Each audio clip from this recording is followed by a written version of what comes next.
all come up and be so supportive. Wait. What? Okay, had to turn off my podcast. Hey, I'm back. I'm doing an interview in just a couple minutes with a radio station in Florida. We'll see how it goes. Hey, Matt. Hey, Stella. Hi. I'm going on my computer.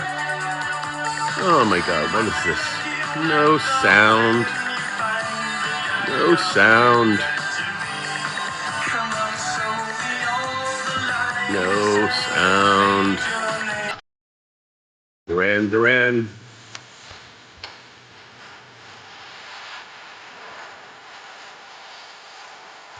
Oh, come on. Quit calendar. Quit Duran. Hey, everybody. Here I am in my car. O'clock. It's 11 o'clock. It's time. Okay. Zoom interview. Zoom. Hitting the Zoom button. Yeah, I like these sunglasses.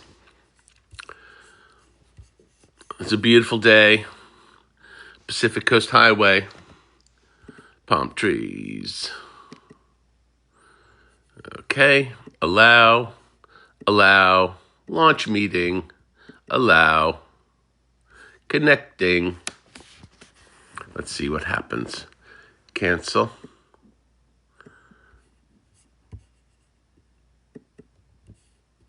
Launch meeting. Allow. Launch. Oh no. I've got to update. Update available. Oh, it is updating. Update seems to be working. Hold on. I've got to drink some coffee. This might look awkward. Install. Installing updates. Now I'm late. The atomic clock says I'm a minute late. I'm going to have to apologize formally. Our host, I believe, is Katrina. And the station is WMNF.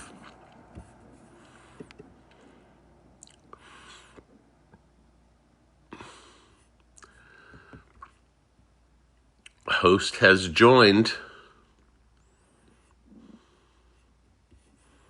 Hello. Connecting. Recording in progress. Hello. Hey, overalls. Can you hear me? Hold on. Hey, overalls. Can you hear me?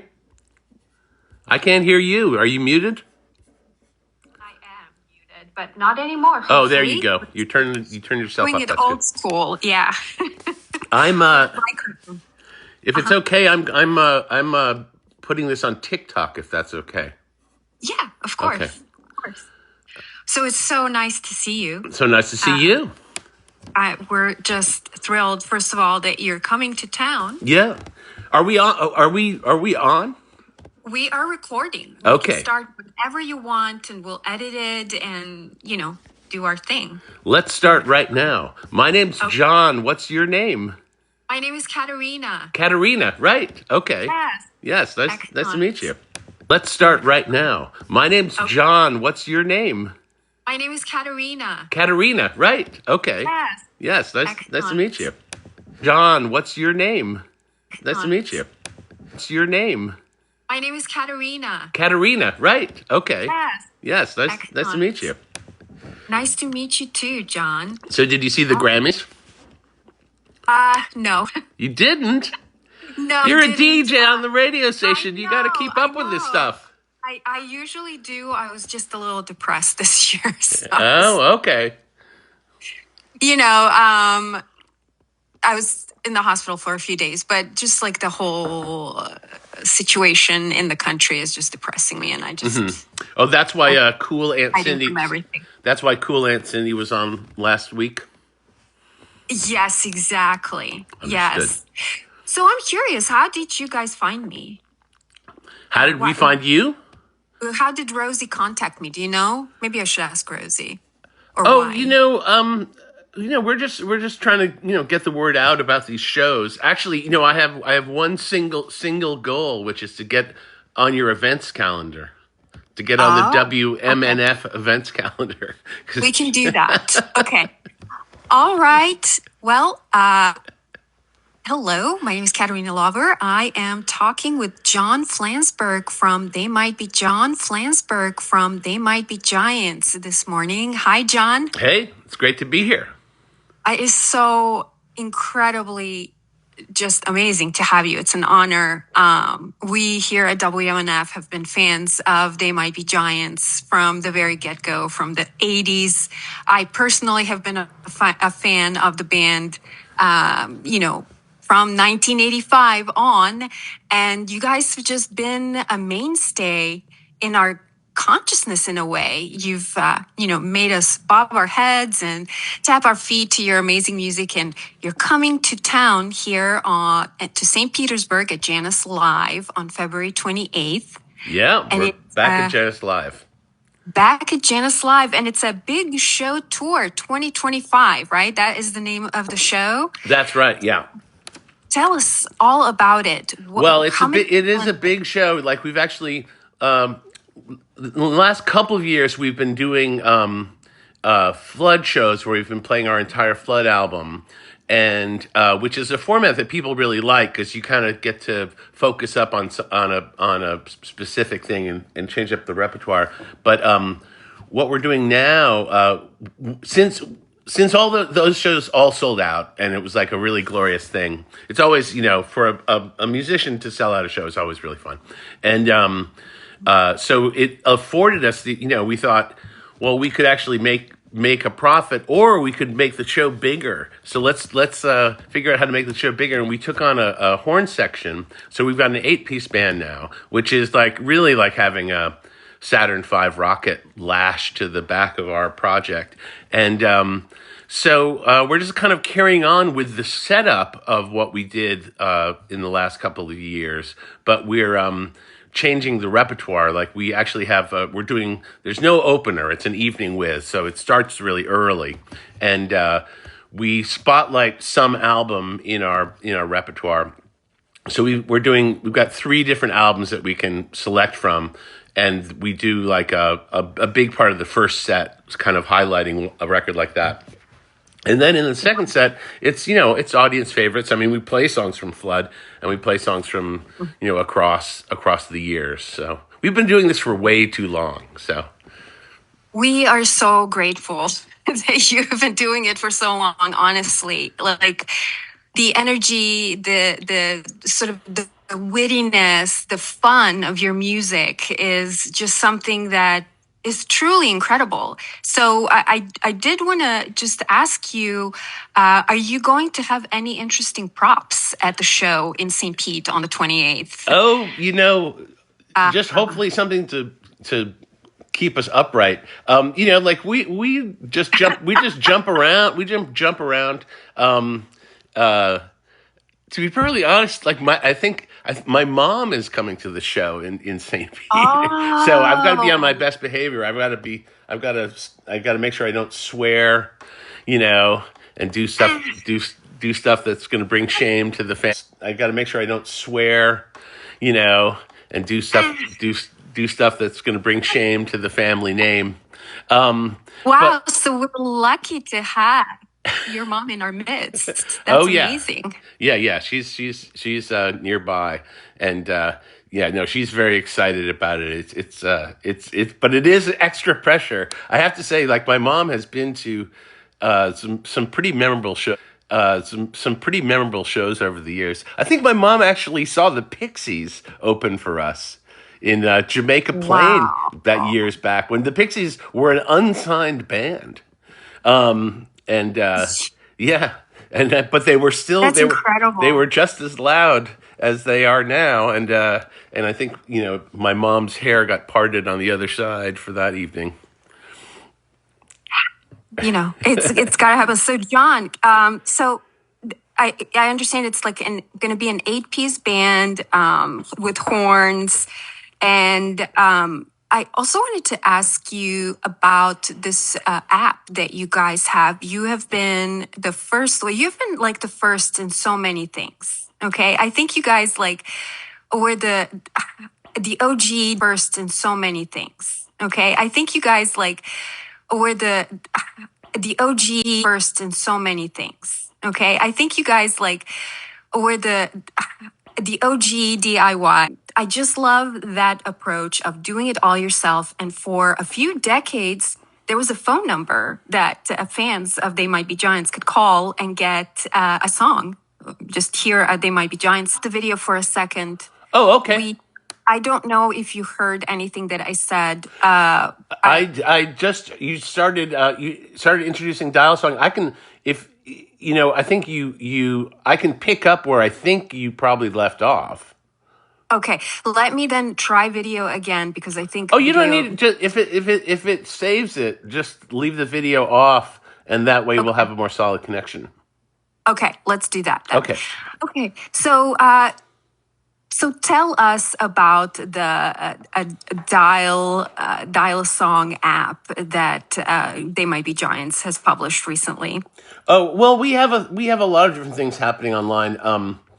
We have to be perfectly honest, I think the luckiest thing we ever did is we collected people's email addresses at shows when people were very free with giving out their email addresses. So we have a huge mailing list, and so we're always giving free stuff away to people who are on our mailing lists. And I would definitely say, like, if you just want to connect with They Might Be Giants and find out what's going on with us, and also get some free music that's not available anywhere else, that's at our website at tmbg.com. We have a dial song app. I'm not even sure if it's actually active at this moment. It is. Oh, it is? It is okay. active. Oh, okay, It cool. is. Yeah, I wish you could. It's beautiful. Yeah, it's a beautiful thing. It's really nicely designed. It was put together with a Japanese artist that we've worked with named Hine, who did all the felting of the cassette. Yeah. That is the interface. Yeah. But basically, it's echoing this thing that we started before we had any kind of record deal or anything else going on for us. When years ago in the 80s, there was this fad of getting phone machines in New York City. It was kind of a New York City specific thing. And I guess John and I grew up in Boston, where there was the Archdiocese of Boston had a dial-a-prayer service, and that was really the only other phone machine repurposing that we knew. I mean, like, I guess, movie people who ran movie theaters had phone machines. They would tell you the times on the phone, but that was really kind of the extent of it. It wasn't like today where everybody has a outgoing message on their phone. And so I just thought it would be an interesting way to have people hear our songs. It was like really an audience outreach thing. And of course, like in the 21st century, everybody's really thinking about branding and all this other stuff.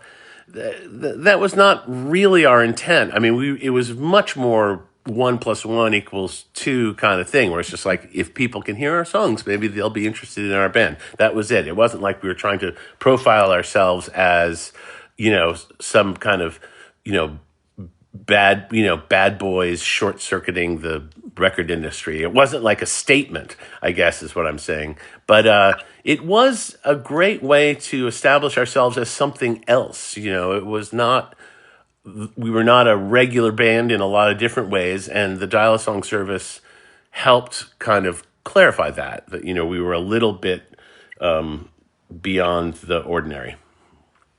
You definitely have been beyond the ordinary. Your videos from the 80s were like some of my favorite memories, just watching. Oh, thank you.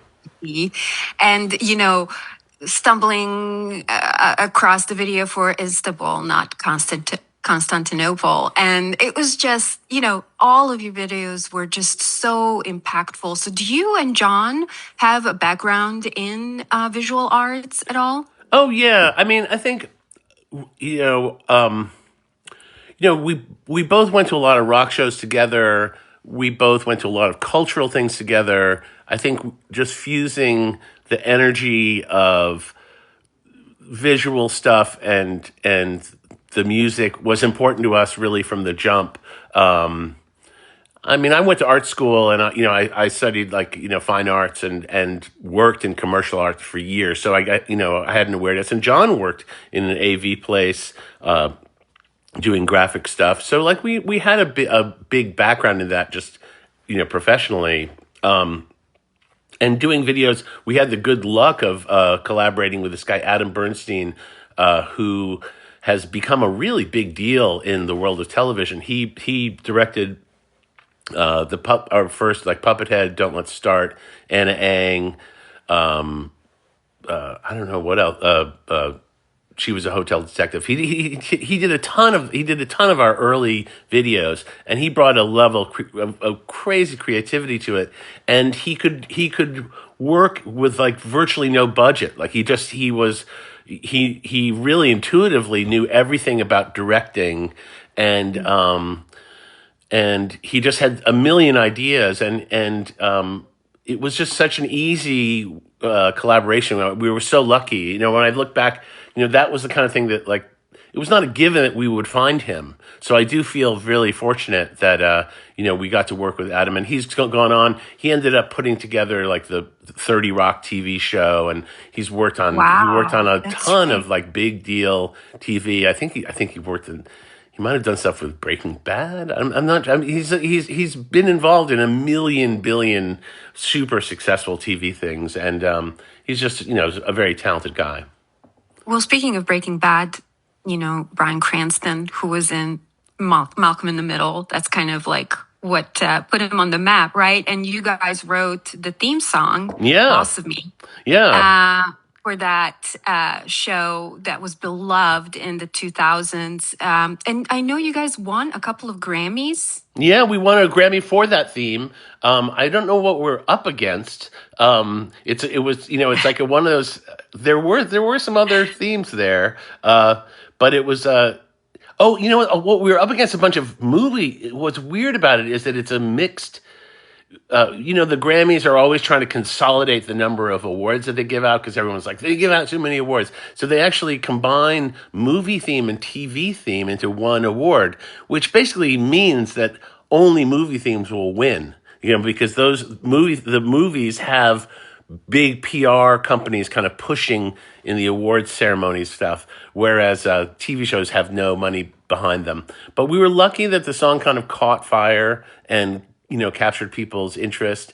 And we got a Grammy for that. And then later on, we got a Grammy for a children's project that we did. So it's like, we've done the Grammy, it's fun to win. I mean, I've been a few times, and it's much more interesting when you win than when you lose. But it's a very star-studded night. Music.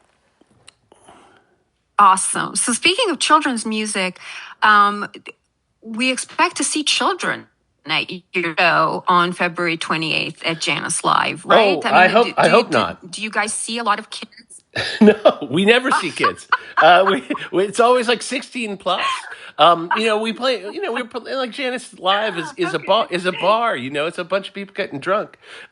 We It is a bar. We want to encourage people. If you got kids, get a sitter. Come on out. Take the night off, and get yourself a margarita and just enjoy the show. Okay. I mean, it is like one of the complicated things about having like a couple of different things going on at the same time. Like, we had a pretty active kids career where we did kids shows, but it was always sort of awkward because, we had a huge adult audience that was used to things being loud and rowdy and dancing and people. I mean, people were smoking and everything. Nothing about it was really for kids, and so some people are very disappointed and annoyed, and they're like, I take my kids to the porno for pyro shows and they don't mind, and it's like I'm not trying to tell people how to raise their kids, but your kids will be fine without seeing a rock show. They can see it on their own time when they're old enough. Watch it on the screens. That's right. So I have to ask you also about your cats. My cats. Are they your cats? I'm looking around for my cats. Where are my cats? My cats are nowhere to be found. I know. I'm surprised. I was expecting to see one behind you Yeah. there. I guess you're lucky that they're not like. But you're a huge cat person, and, I guess I right? am. It's like funny. I've had cats for a long time, but it seems like it's suddenly kind of come out of the woodwork. People are send. We have. Believe it or not, we're still on Tumblr. We have a Tumblr page, and it's not just for foot fetishists. But on our Tumblr page, people are sending photographs of these kittens, saying, "Will you name my kitten?" And it's just like, oh wow, like I don't know. It's kind of a weird, it's flattering in a way, but it's a funny responsibility. Like, Yeah. you're just looking at a picture of this adorable little kitten, trying to think of an imaginative name to give a kitten. But it's sweet. It's a there are harder problems in the world. That's right. Yeah. I've just always been impressed with like the energy, the just work ethic, the just, keep going and do and be creative that you and John have been a part of for the past 43 years exactly. Yeah. So like it's incredible. I mean, as a listener, as a fan, we're so grateful that you keep coming back to, make music and make us so happy and engaged, and it's just so much fun. Well, It's incredible. That's very flattering to say. I mean, we pour a lot of energy into it, and I think I feel like we get a lot back. It's weird being, to be perfectly honest, like I feel like I blinked and my entire adult life just flew by. It's been a wild kind of manic ride, and you know, I am often reminded that I am not a young man anymore. But still, it's like this project, gives us a ton of energy. It gives us a ton of excitement, and just working in music, like pop music. I grew up with the Beatles, and I grew up with like a lot of like '60s music that was, in retrospect, seems like a much more magical time than now. I mean, I'm sure people, the Grammys just happened, and I know there's a generation of people like growing up with Chapel Roan or growing up with Taylor Swift who probably feel the same, thrill in, invested in that music. And that's totally natural. But I guess like one thing I feel like I really took away from growing up with like the radio in my childhood and in my teen years is that like the pop song is like an incredibly rewarding, uh, flexible, kind of plastic trampoline that you can jump on, and it just gives and gives. It's such a great songs are so great. And it's so funny because they're so short and they're so simple and they can be so tiny. But it's an exciting world to be in, to be able to like sort of live in the world the popular song is just Yeah, it's a it fascinating really thing. is. And I just don't know how you guys do it. How do you come up with such clever lyrics, such strange yet endearing like premises, and you put it to music? And like, what was the inspiration for Dr. Worm? How did Oh, that happen? oh, well, I mean, John Linnell would be a much better person to talk to really delve into the lyrics of Dr. Worm. But I do know, having had many conversations with him, there's actually there's a song by Kiss called Dr. Love that is, at the Yeah. height of Kiss's career when they were really in their imperial era and were actually had lots of songs on the radio that are no longer played on the radio. I mean, even classic rock does not Yeah. play. They Other might. than WMNF, I Oh, have to say, we played those songs that were beloved not necessarily even like big hits, but like maybe deep cuts, whatever that means from albums of like 70s, 80s, even 60s, and we do play that on our airwaves. Anyway, sorry. Well, Go if this ahead. is the request line, I would feel free to Okay. segue out of this interview into "Dr. Love" by Kiss. It's a Okay. really audacious song, and it's kind of Gene Simmons at his most Gene Simmons esque. Yeah, And we know it. yeah, everyone knows it. It's hard to get away from it. But I think that song, it made a very strong impression, and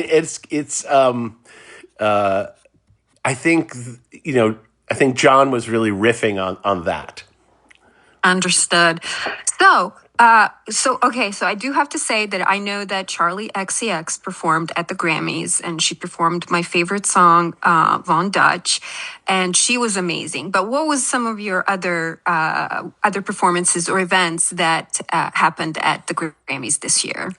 Oh gosh, I mean, I think the Chapel Roan thing was kind of the showstopper. Yeah. It was like the most sort of I don't know. It reminded me. It really reminded me of the MTV Music Awards more than the Grammys, because like that, what they actually let her do her thing. Like for a long time, having gone to a couple of Grammys, they did this thing where they would have like there was this notion of Grammy moments where they would shoehorn an older performer in with a younger performer and make them like do a duet or somehow like share the stage. And I always felt like it was kind of like it actually was a way to rob both performers of the essential thing that they had going on. Yeah. So I feel like the new Grammy setup is actually better. And this year was interesting because it was entirely younger acts. Like there were no venerable rock dinosaurs, still Right. roaming the earth. And it's funny because I mean, I'm old, and even when I go to the Grammys, I'm like, man, oh man, this is like for the elders. And they've managed, Grannies, right? yeah. So they've managed to change it up, and I think that's really all for the better. I think Will Smith should not be allowed to be on award shows anymore. He manages to bring Yeah. bring things down, and he was on the Grammys the other night, and it was just like, what? Why is he? He's Yeah. why do we need old Will back? I think he's kind of overstayed his welcome. Oh, John, things are kind of falling apart a Things little bit. things are complicated in the real world. Yeah, Um, yeah, yeah, yeah. yeah. So But anyway, back to the music. I did exactly. I did want to just mention that the tour starts in Orlando on the Yeah, 27th, we've which got is a a big sold Thursday. out show in You Orlando. guys are coming back. Yeah, going to shows in Orlando is very interesting because the musicians never know if are these the people who actually live here, or are these like tourists that just happen to be in Orlando. But Orlando Oh, is a right. super creative place. So I think you guys are going to have a lot of very creative musicians and artists there in attendance, and not just tourists. Well, I don't know if the tourists would like catch up with a music show like ours. They might have already gotten their tickets like months in advance or something. I don't know. Yeah. You I sometimes know. I feel that where that phenomenon that you're talking about really catches up with us is when we play in New Orleans, because when we play in New Orleans, we are playing for people who do not live in New Orleans, and that Mhm. is always feels kind of sad because the music culture of New Orleans is so awesome, and also just like the arts community in New Orleans is really intense, and it's like it's a cool town. I mean, I have friends who live in New Orleans, and you don't have to go very deep to find a lot of really interesting, crazy corners of that town. But what's funny is that they are quite discreet from when you're playing at the Hard Rock Cafe, which is like where we'll be, we'll be at like the 1,500 capacity kind of corporate bar, and it's a little bit sad. It makes me feel, we have played at Tipitina's, which is definitely has a little bit more realness going on. Sometimes too much realness. I mean, we have played at Tipitina's, if memory serves, on more than one occasion where the toilet from the dressing room was just overflowing for the entire show. Like, it's just like, hey, can somebody help us out here? But that's what you signed up for when you play there.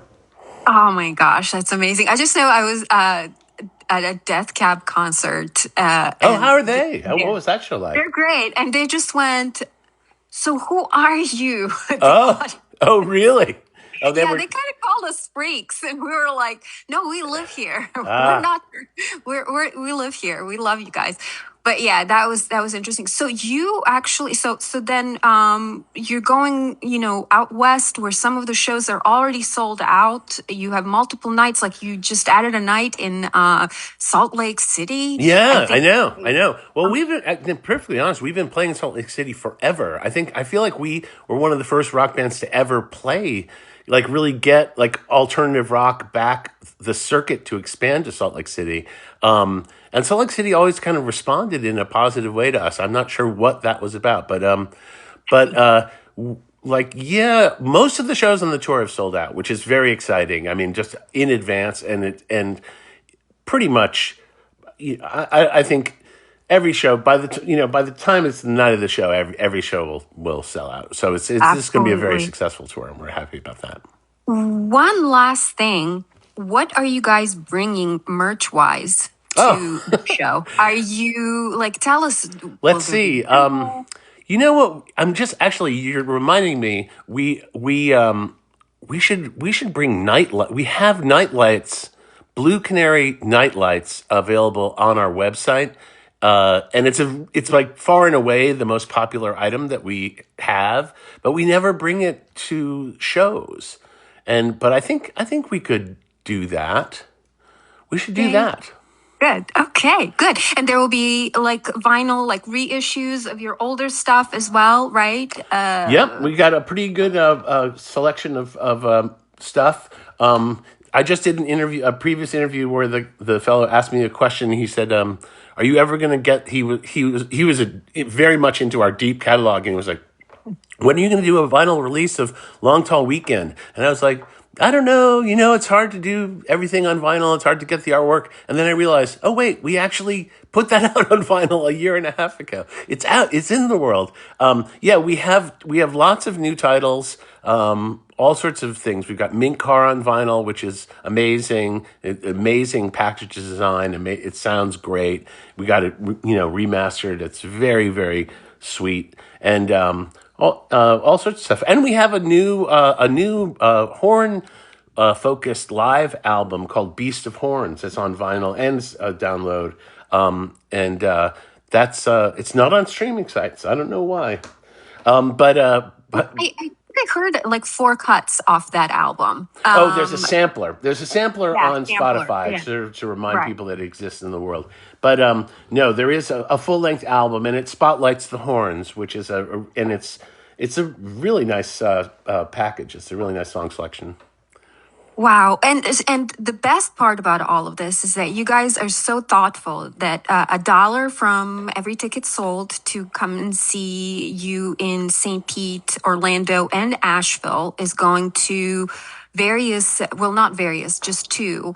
For Asheville, it's Mana, which helps with hurricane relief. And here in the Tampa Bay, it's Feeding Tampa Bay. Yeah. So there will be proceeds going to help Tampa Bay recover from these 2 horrible hurricanes that we just had kind of back to back recently. So thank you for that. As I said, my mom lives in the area, so I'm like, if it was, I was there very soon after the first storm. No, wait, I'm trying to think. Was it the first? It was Helen and Helene? What were Helene and Milton. Helene, right. I think that was worse in Asheville. Came first, and then Helene.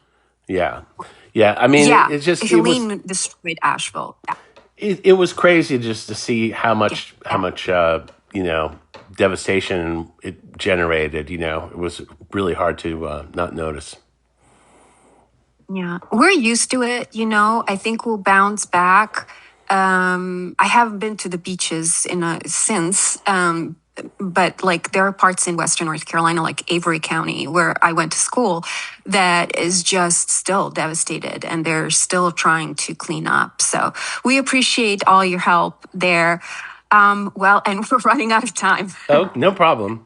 So it was just incredibly amazing to speak with you. Thank you so much. Oh, the pleasure was entirely mine. Thank you so much for putting us on the air. We really appreciate it. Absolutely. I've been a fan for decades, and this is like a dream come true. So All thank right. you so much for that.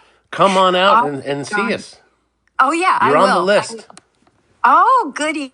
Okay, so February 28th. What time does the show start? You said early. We start at 8:00 every night. We start at 8:00.